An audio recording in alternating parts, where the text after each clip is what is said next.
출애굽기서 12장에 기록된 이 말씀을 통해서 하나님께서 주시는 은혜를 우리가 함께 나누기를 원합니다. 이 출애굽기서 12장에는 이 유월절에 대한 규례와 애굽에 있는 모든 장자가 죽임을 당하게 되는 이 죽음의 재앙에 대해서 기록을 하고 있습니다. 어제 우리 출애굽기 11장에서는 이 바로 왕에게 이 마지막 재앙에 대한 경고의 말씀을 전했다면, 오늘 이 출애굽기서 12장에는 이 죽음의 재앙 속에서도 택한 백성들은 구원을 받게 되는 이 기쁜 소식, 복음에 대해서 먼저 말씀을 합니다. 모세는 이 이스라엘 백성들에게 이 죽음의 재앙에서 살아나게 되는 방법, 이 구원의 방법을 전하게 되는데, 그것이 바로 유월절이라는 절기가 되는 것입니다. 여러분, 이 유월절이라는 절기는 예수 그리스도의 십자가를 상징하는 절기입니다. 그래서 하나님께서는 이 유월절에 자세한 규례를 설명을 합니다. 이 장자의 죽음에서 구원을 받으려면 누군가 대신 죽어야 하는데 어린 양이 대신 죽게 됩니다. 그래서 여러분 3절 말씀에 보시면 1월 10일부터 이 어린 양을 잡아서 준비하되 한 가족에 어린 양 한 마리씩을 잡아서 각 사람이 나누어 먹게 하라고 말씀을 합니다. 보통 이 어린 양 한 마리를 잡게 되면 약 10사람 정도가 먹을 수 있다고 합니다. 그래서 4절 말씀에 보시면 식구가 적으면 다른 이웃들과 함께 계산을 해서 이 어린 양 한 마리 양만큼 이웃들과 함께 어린 양을 먹으라고 말씀을 합니다.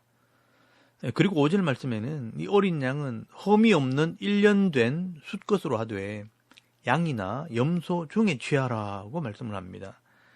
여기 1년 된 양이나 염소는 어린 짐승을 말하는 것이고, 또 흠이 없다는 것은 바로 죄가 없는 이 예수 그리스도를 상징하는 것입니다. 그리고 이 어린 양을 불에 구워서 무교병과 쓴 나물과 함께 먹게 되는데, 이 어린 양을 내가 먹는 것은 제물과 하나가 된다는 그런 의미가 있습니다. 그리고 무교병은 누룩을 넣지 않는 떡으로 이 변하지 않는 약속의 말씀을 상징을 하고요. 또 쓴 나물은 이 죄의 고통을 상징하는 것입니다. 이렇게 어린 양을 먹고 무교병과 쓴 나물을 먹고 순종하는 것은 내가 죄로 말미암아 죽어야 하지만 이 하나님의 약속을 믿고 말씀과 하나 될 때 죄의 문제를 해결해 주시겠다는 것을 믿는다는 그런 의미가 있는 것입니다. 그리고 7절 말씀에 보시면 이렇게 하나님 말씀을 순종함으로 내 죄의 값이 지불됐다는 증거로 집 문 입구에 그 어린 양의 피를 발라두면 그 피가 증거가 된다라고 말씀을 합니다. 그래서 여러분 13절 말씀에 보시면 내가 애굽 땅을 칠 때에 그 피가 너희가 사는 집에 있어서 너희를 위하여 표적이 될지라. 내가 피를 볼 때에 너희를 넘어가리니 재앙이 너희에게 내려 멸하지 아니하리라 라고 말씀을 합니다. 여러분, 이것이 바로 하나님의 방법이고 하나님의 약속입니다. 이 당시에 이 약속을 믿고 행하는 것은 곧 하나님에 대한 믿음이 되는 것입니다. 그래서 이 규례를 믿고 순종하는 자들은 하나님의 백성이 되는 것이고, 이 죽음의 재앙도 이 사람들을 심판할 수 없게 되는 것입니다. 그래서 여러분 23절 말씀에 보시면 여호와께서 애굽 사람들에게 재앙을 내리려고 지나가실 때에 문 임방과 좌우 문설주의 피를 보시면 여호와께서 그 문을 넘어가서 너희를 치지 못하게 하실 것임이라 라고 말씀을 합니다. 그리고 여러분, 여기서 끝나는 것이 아니라 이렇게 유월절을 지킴으로 구원을 경험한 사람이라면 하나님께서 우리를 구원하셨다는 것을 잊지 않기 위해 무교절 절기를 지켜야 합니다. 여러분, 이 무교절은 1월 14일부터 일주일 동안 무교병을 먹으면서 구원에 대한 감사를 하는 절기입니다. 그래서 일주일 동안 이 변하지 않는 하나님 말씀을 상징하는 무교병, 이 떡을 먹어야 하는 것입니다. 여러분 18절 말씀해 보시면 첫째 달 그날 열 나흔 날 저녁부터 21일 전까지 너희는 무교병을 먹을 것이요 라고 말씀을 합니다. 여러분, 이 무교병은 아무런 향신료나 부풀리는 누룩을 넣지 않기 때문에 맛이 없는 빵입니다. 이 이스라엘 백성들은 이 맛없는 빵을 먹으면서 내가 힘들지만 내가 이 하나님 말씀과 하나 되어 살아갈 것을 결심을 하게 되는 것입니다. 그래서 우리 신약 시대에도 예수님께서 십자가에 죽으시기 전날 밤에 제자들과 유월절을 지키면서 이 떡을 나누어 주신 것입니다. 그리고 이 떡은 말씀을 상징하는 내 몸이라고 말씀하시고 받아 먹으라고 말씀하십니다. 이 떡을 내가 먹는다는 것은 이 떡이 내 속에 들어가서 소화가 되어서 내 몸과 하나 된다, 내 삶과 하나 된다는 것을 의미하는 것입니다. 그러므로 이 성찬식에 참여하는 신약의 성도들도 이 변하지 않는 이 하나님 말씀이 내 속에 있다는 것을 기억하라는 것입니다. 그리고 이 성찬식에 참여한다는 것은 내가 이 하나님의 구원을 믿고 있다는 것을 드러내는 표가 되는 것입니다. 그래서 하나님께서는 이스라엘 백성들에게도 이것을 가나안 땅, 이 기업을 상징하는 땅에 들어갔을 때에 절대로 잊지 말고 계속 행하고 또 자녀들에게도 가르치라고 말씀을 합니다. 여러분 25절 말씀에 보시면 너희는 여호와께 허락하신 대로 너희에게 주시는 땅에 이를 때에 이 예식을 지킬 것이라. 이후엔 너희 자녀가 묻기를 이 예식이 무슨 뜻이자 하거든 너희는 이르기를 이는 여호와의 유월절 제사라. 여호와께서 애굽 사람에게 재앙을 내리실 때에 애굽에 있는 이스라엘 자손의 집을 넘어사 우리의 집을 구원하셨느니라 하라 하매 백성이 머리 숙여 경배하니라 라고 말씀을 합니다. 여러분 이 유월절의 규례는 예수님께서 십자가에 죽으심으로 이 규례 자체가 없어졌지만 우리는 성찬식을 행하면서 죄에서 구원받은 하나님의 백성이 되었다는 것을 기억하라고 말씀을 하셨습니다. 이 당시에 이스라엘 백성들에게는 이 유월절의 규례가 바로 복음이었습니다. 모든 집의 장자가 다 죽임을 당하는 이 심판의 땅에서 살아나게 되는 방법을 알게 하신 것입니다. 그래서 하나님을 알고 하나님을 믿고 순종하는 자들에게 이 구원의 복이 임하게 되는 것입니다. 그래서 여러분 28절 말씀에 보시면 이스라엘 자손이 물러가서 그대로 행하되 여호와께서 모세와 아론에게 명령하신 대로 행하니라 라고 말씀을 합니다. 이 하나님 말씀을 그대로 믿고 행하는 자들에게 살게 되는 역사가 있게 됩니다. 그래서 여러분 실제로 29절 말씀에 보시면 애굽 온 땅의 죄를 심판하심으로 모든 집의 장자들이 다 죽임을 당하게 됩니다.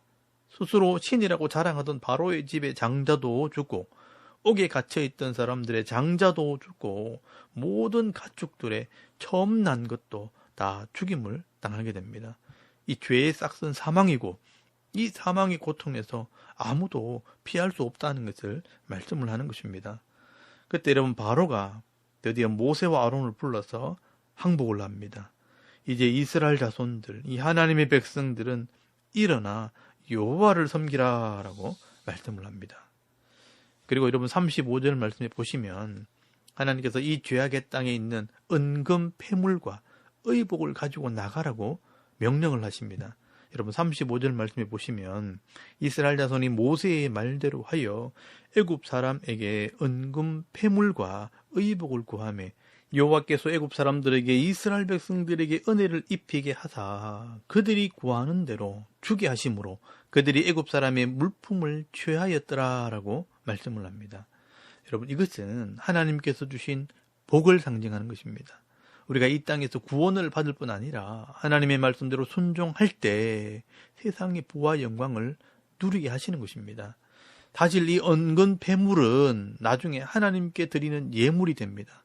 그래서 이 은금 폐물들이 성막을 짓는 재료가 되고요. 그리고 이 성막에서 예배할 때 이스라엘 백성들은 이 죄악의 땅에서 거룩한 백성으로 복을 받게 되는 것입니다. 결국 우리가 드리는 이 예물이나 헌금도 사실은 우리의 것이 아니라 하나님께서 주신 복을 가지고 드리는 것입니다. 다만 믿음이 있을 때 이런 예물도 드릴 수 있게 되는 것입니다.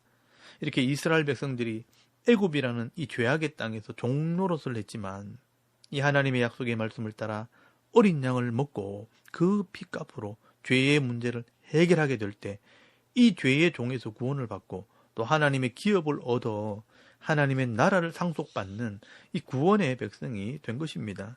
그래서 여러분 37절 말씀부터 그 죄에서 놓여나 하나님의 기업을 받기 위해 이제 약속의 땅으로 가는 이 구원의 역사가 시작이 되는 것입니다. 그래서 여러분 이스라엘 자손들이 람셋을 떠났다라고 말씀을 합니다. 그리고 51절 말씀에 보시면 바로가 그 날에 여호와께서 이스라엘 자손을 그 무리대로 애굽 땅에서 인도하여 내셨더라라고 말씀을 합니다. 여러분 하나님께서 이 자기 백성을 죄악의 땅에서 이 애굽에서 인도하여 내셨다라고 말씀을 합니다. 그리고 여기서부터 사실은 이 구원의 출발이 되는 것입니다.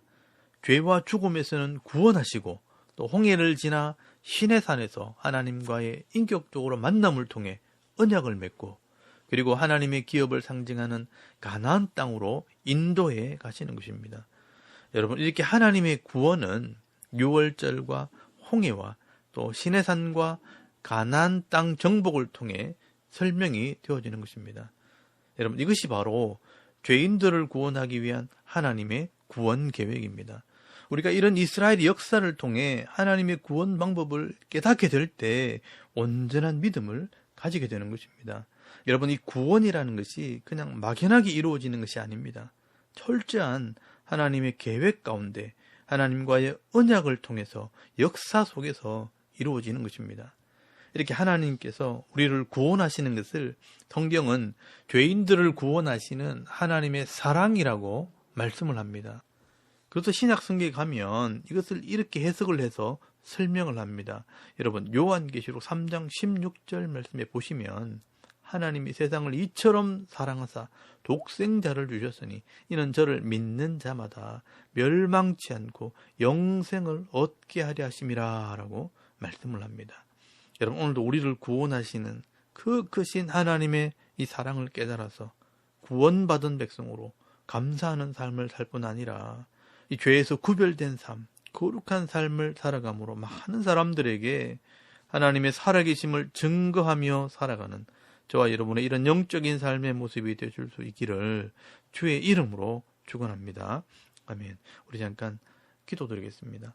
오늘도 나 같은 죄인을 구원하신 이 하나님의 은혜에 감사하며 찬송하는 삶을 살게 하옵소서. 또 나라와 섬기는 교회와 또 자녀들의 믿음을 위해 기도하시고요.